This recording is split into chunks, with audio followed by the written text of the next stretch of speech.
Apocalypse, chapitre 6.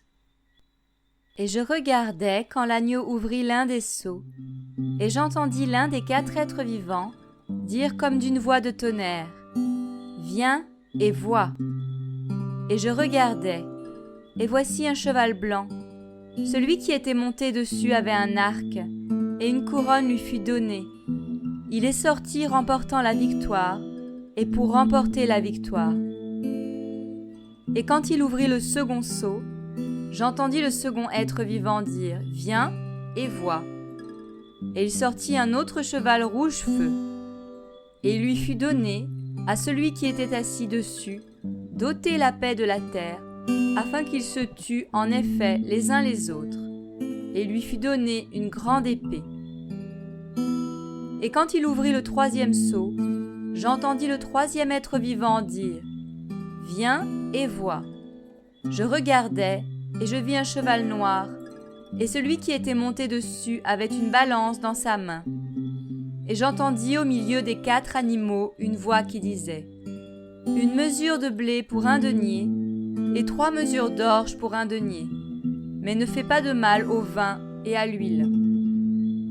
Et quand il ouvrit le 4e sceau, j'entendis la voix du 4e être vivant dire : Viens et vois. Et je regardais, et je vis un cheval vert.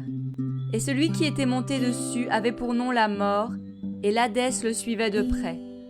Et il leur fut donné le pouvoir sur la 4e partie de la terre, pour tuer par l'épée, par la famine, par la mort et par les bêtes sauvages de la terre.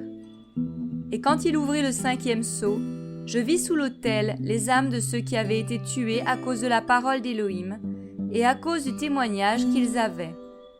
Et ils criaient à grande voix en disant : Jusqu'à quand, Maître, le saint et le véritable, ne juges-tu pas et ne venges-tu pas notre sang sur ceux qui habitent sur la terre ? Et il leur fut donné à chacun une robe blanche, et il leur fut dit qu'ils se reposent encore un peu de temps, jusqu'à ce que, et leurs compagnons de service, et leurs frères qui sont sur le point d'être tués aussi comme eux, soient au complet.